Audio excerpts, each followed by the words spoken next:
né? Hoje eu vim gravar o meu testemunho de deserto, né? Eu costumo falar que eu passei 3 anos no deserto, né? Não foram... esse último, né, agora durou 5 meses, mas eu digo que eu passei 3 anos, né? Eu passei por 3 desertos, né? Eu não sou, eu não era, na verdade, casada no civil, né? Mas assim, nós nos conhecemos, éramos adolescentes, a gente tinha cerca de 17 anos. E a gente era muito novo. Aí foi meu primeiro namorado, eu fui a primeira namorada dele, enfim. Depois de 3 anos de namoro, a gente resolveu morar junto, né? E daí a gente tem uma filha de 3 anos, né? Onde ela é fruto desse relacionamento, só que como eu não era casada, né? Eu passei por um primeiro deserto, né? Conheci o canal da Ana, do MJ, do Encorajando. Na época era chamado de Mulheres de Joelho, hoje é Encorajando Mulheres. E esse deserto ele durou 3 meses, né? Foi bem rápido. Só que esse primeiro deserto, ele serviu para me moldar em relação à minha casa, né? Em relação a cuidar do lar, me cuidar, né? A ser a mulher sábia, né? De Provérbios, como diz na palavra. E logo depois de um ano que meu esposo voltou, depois desse primeiro deserto, depois de 1 ano e meio, eu passei por outro processo de deserto novamente. E aí eu conheci o canal do Walter e continuava acompanhando a Ana. E aí eu conheci o canal do Walter, da Ágata, e entendi sobre batalha espiritual, né, luta espiritual. E aí eu comecei a orar, a interceder, né, sabia que correria o risco, né, dele casar com outra mulher, porque nós não éramos casados no civil e ele não tinha tido aliança comigo ainda, então, caso ele casasse com outra mulher, ele não poderia mais, né, casar comigo. E aí, esse deserto ele durou 3 meses. E quando foi, aí quando passou cerca de 6 meses, eu acredito, quando foi depois de uma pequena volta, né, dele, ele saiu novamente, que foi esse último deserto. E aí eu entendi, né? Corri o risco novamente, porque não deu tempo a gente casar no primeiro. Quando a gente colocou os papéis, houve outro processo de deserto. E aí eu passei 5 meses nesse deserto agora. Casamos, né? Já vai fazer um mês que a gente casou. E esse último deserto, ele serviu para me moldar em relação a o outro, né?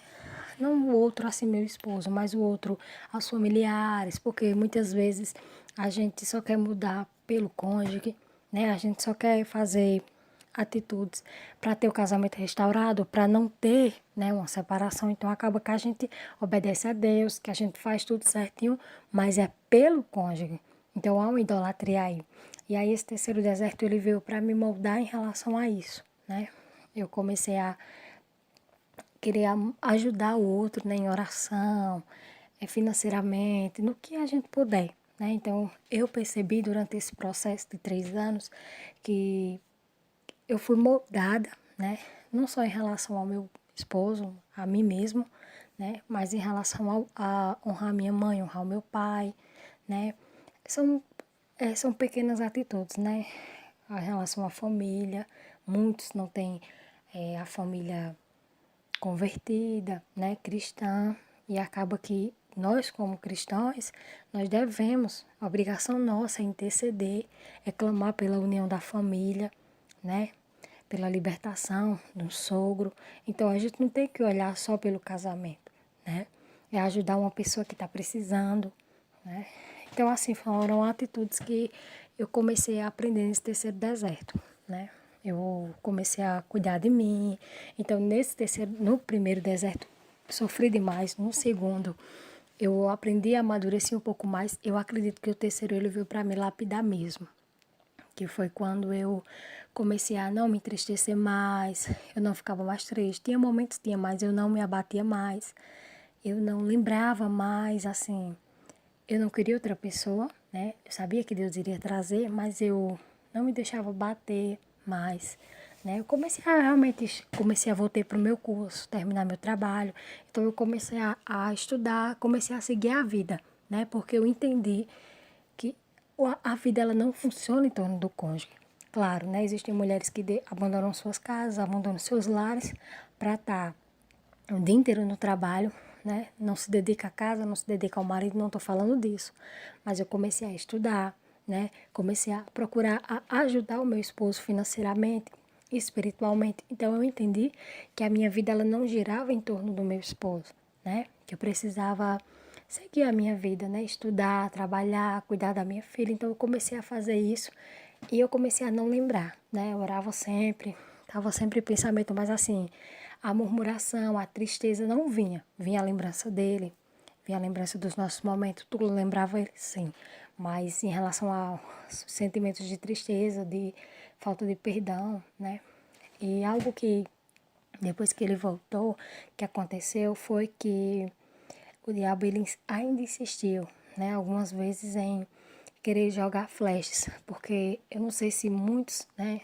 Muitos ainda estão no processo de deserto, provavelmente que está ouvindo esse áudio, mas o inimigo ele lança setas. E você sabe que é ele, porque você está bem com seu esposo, você não está lembrando do que ele fez, né? Mas aí ele vem e lança setas. Mas eu repreendia. Eu dizia, quem é você? Quem é você, diabo, para estar acusando ele? Se Deus já perdoou, se eu já perdoei ele.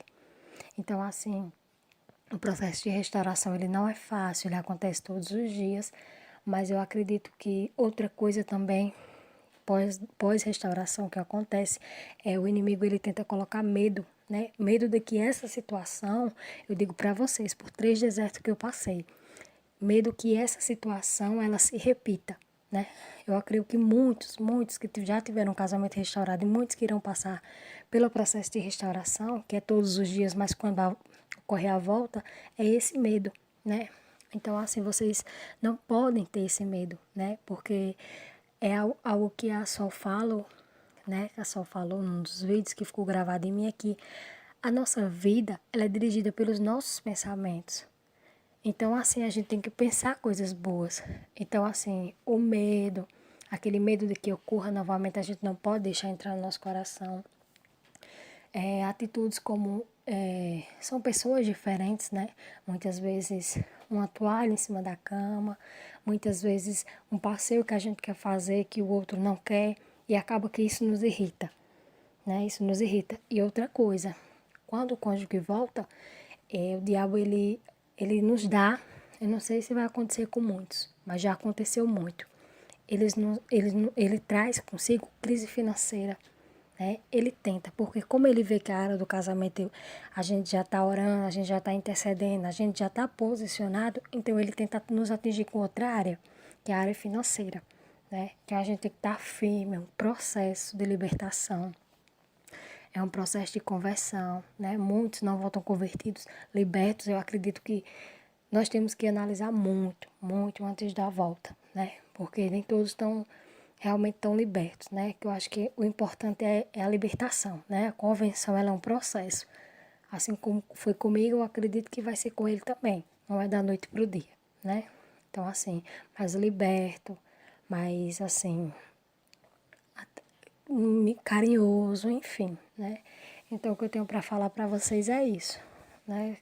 Deus, ele restaura sem dúvidas, mas eu acredito que a mudança, ela tem que acontecer verdadeiramente em nós, né? Não é no outro. No outro, ele é um processo. Muita gente acha que Deus está tratando lá. Não, Deus está tratando com você. É a minha visão. Deus está tratando com você. Quando ele volta, aí o processo começa com ele. Aí você vai ter que estar preparada, firme espiritualmente, fisicamente, em todos os sentidos, né? Para você ajudar a ele no processo que você passou. Então é isso que eu tenho para dizer para vocês. Eu creio no processo de restauração de famílias, eu creio no processo de restauração de casamentos pessoal, que vocês vão ser abençoados em nome de Jesus como eu fui, né? Fiquem todos com Deus. A paz.